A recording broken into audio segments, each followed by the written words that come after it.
Bonjour à tous et bienvenue à Catch Club 1. On se retrouve pour les news et aujourd'hui je vais vous faire un petit résumé des faits marquants qu'on a eu hier soir à NXT et à AEW Dynamite.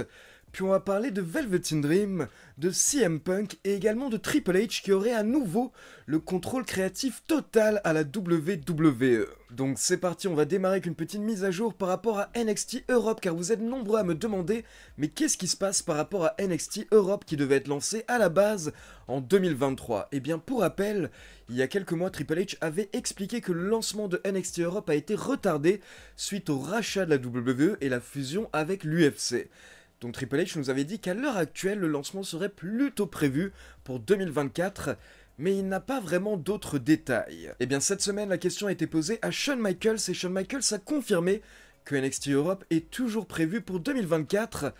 Mais par contre, si vous avez vu l'interview de Shawn Michaels, vous pouviez voir que clairement, il n'avait aucune nouvelle information, et en fait, il ne faisait que répéter ce que Triple H avait dit il y a quelques mois.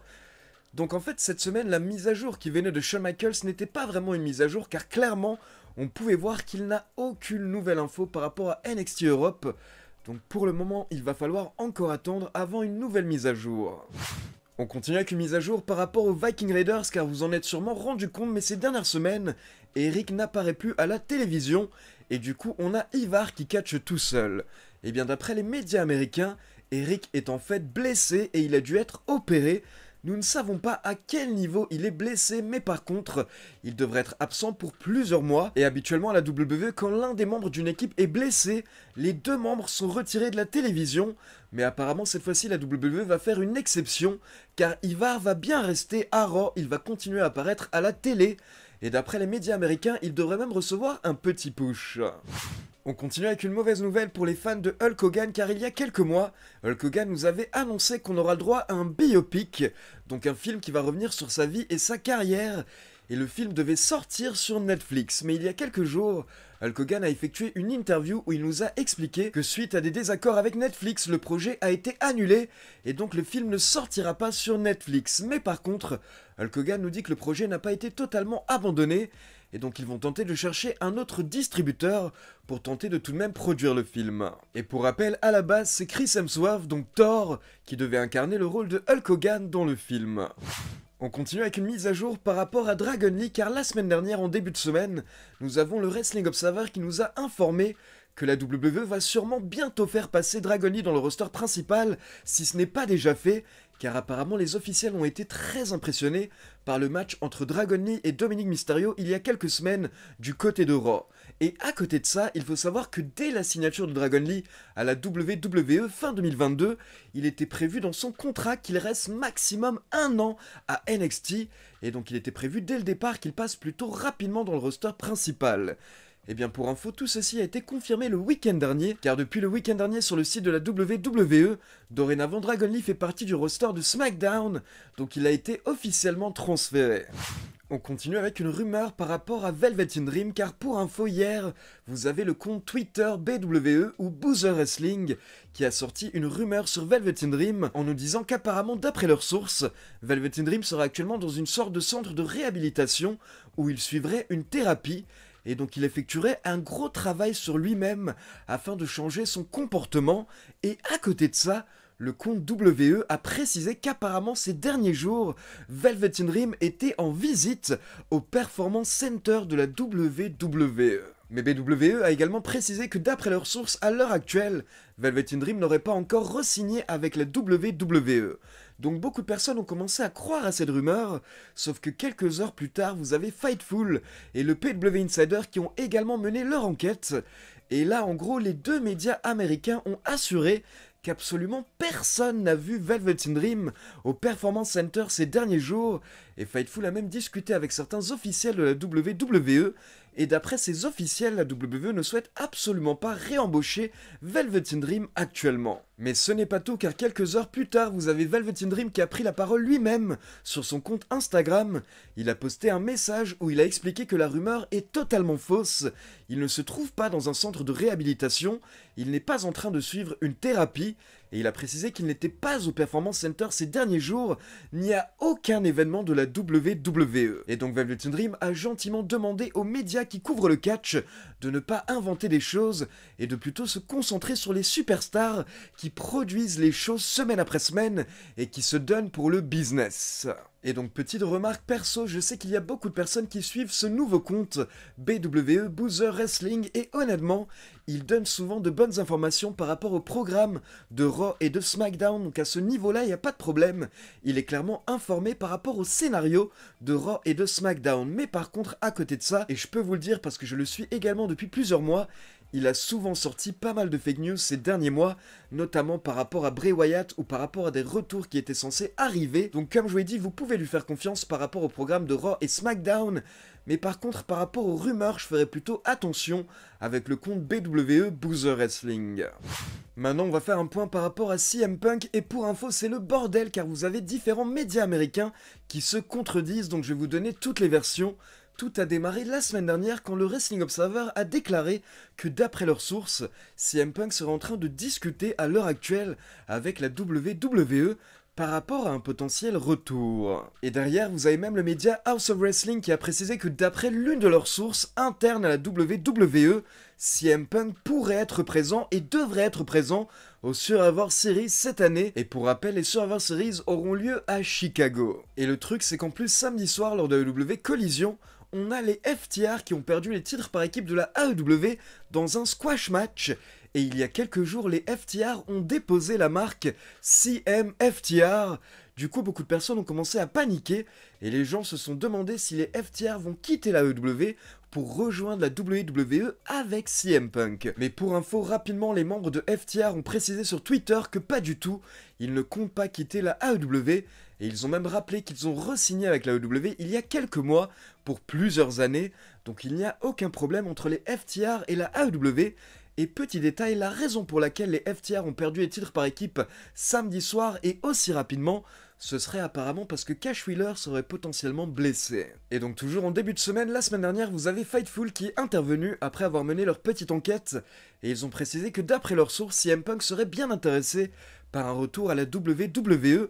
Mais par contre, il aurait beaucoup de hits en coulisses, notamment avec des gros noms comme Seth Rollins ou encore Roman Reigns. Donc avant de pouvoir envisager un quelconque retour, il faudrait d'abord que CM Punk règle ses problèmes avec ses top stars. Sauf que hier, nous avons eu deux nouvelles mises à jour qui sont un petit peu contradictoires, car d'un côté, nous avons Fightful qui déclare qu'apparemment, d'après leurs sources, à l'heure actuelle, il n'y aurait aucune discussion entre CM Punk et la WWE, et CM Punk n'a absolument pas re-signé avec la fédération. Sauf qu'à côté de ça, au même moment, vous avez le Wrestling Observer qui a également posté une mise à jour où ils ont déclaré qu'apparemment il y aurait eu des discussions entre CM Punk et la WWE récemment, mais la WWE aurait dit non à CM Punk et ils auraient refusé un retour de CM Punk, en tout cas pour le moment. Donc comme vous le voyez à l'heure actuelle, on a différentes versions qui en plus se contredisent.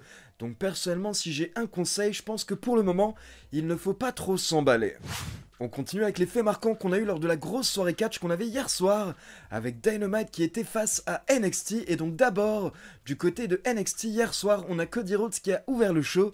Et Cody Rhodes n'avait pas une grande annonce, mais 3 annonces. Et donc en premier, il nous a annoncé qu'après le NXT Breakout Tournament, que nous avons actuellement du côté féminin de NXT, eh bien nous aurons le retour du NXT Breakout Tournament masculin lors des prochaines semaines. Mais ce n'est pas tout, car nous aurons également le retour du Dusty Rhodes Tag Team Classic prochainement. Et la dernière annonce de Cody Rhodes hier soir, c'était que Cody était le General Manager de NXT, hier soir pour toute la soirée. Donc Cody Rhodes a booké quelques matchs hier soir, notamment un match pour le titre NXT, avec le champion Ilya Dragunov qui a défendu son titre face à Dom Dom, accompagné par Rhea Ripley, mais ce n'est pas tout, car pendant le match, JD McDonough a également tenté d'intervenir, mais heureusement Cody Rhodes avait choisi un arbitre spécial. En effet, hier soir, LA Knight était également à NXT, et il était l'arbitre spécial du match entre Ilya Dragunov et Dom Dom. Puis pendant le show, à un moment, on passe en coulisses et on peut voir Paul Heyman dans une salle en train de discuter. Et là, on peut voir qu'il est en train de discuter avec Ava Raine. Donc pour rappel, Ava Raine est la fille de The Rock et c'est une catcheuse qui est à l'heure actuelle à NXT. Et donc là, on n'entendait pas ce que Paul Heyman était en train de dire, mais d'un coup, on peut voir que Paul Heyman est en train de montrer son téléphone, et il est en train de montrer en gros le logo de la Bloodline à Ava Raine. Donc potentiellement, hier soir, Paul Heyman était en train de recruter une nouvelle membre pour la Bloodline. Puis un peu plus tard, on passe sur le parking, et là, on a Jade Cargill qui arrive à NXT, un petit peu comme elle était arrivée à Fastlane, sauf que cette fois-ci, elle est accueillie par Shawn Michaels. Donc pour info, apparemment c'est une volonté de la part des officiels, ils veulent que Jade Cargill apparaisse un petit peu à tous les shows avant d'annoncer dans quel show elle va être, donc c'est pour créer le buzz autour de Jade Cargill. Puis lors du main event, vous avez Carmelo Hayes qui a battu Bron Breakker, mais attention, Bron Breakker n'était pas content, donc après le match, il a attaqué Carmelo Hayes, puis il a pris le micro pour nous faire une petite promo, et il a déclaré qu'il est le seul badass à la WWE. Sauf que là, vous avez le gong de The Undertaker qui a retenti, et The Undertaker a fait son entrée à NXT en mode The American Badass. Et donc Taker est monté sur le ring, il a confronté Bron Breakker et il a précisé il observe Breakker depuis plusieurs mois, et c'est certain, un jour, Bron Breakker sera une grande star de la WWE, mais pas aujourd'hui.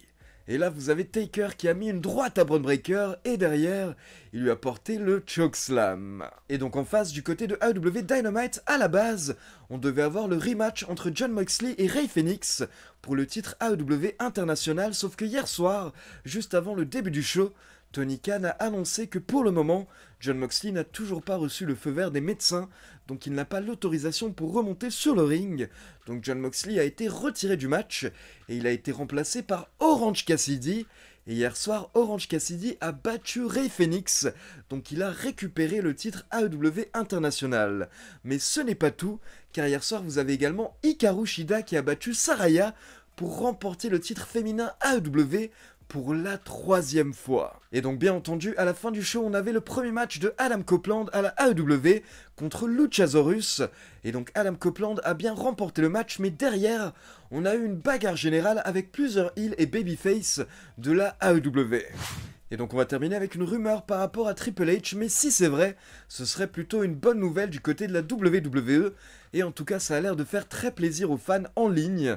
Donc pour info, il y a quelques jours, nous avons le média américain PW Insider qui nous a informé que d'après leurs sources, ces dernières semaines, Vince McMahon s'est retiré du processus créatif à la WWE, et dorénavant, Triple H aurait à nouveau tout le contrôle créatif.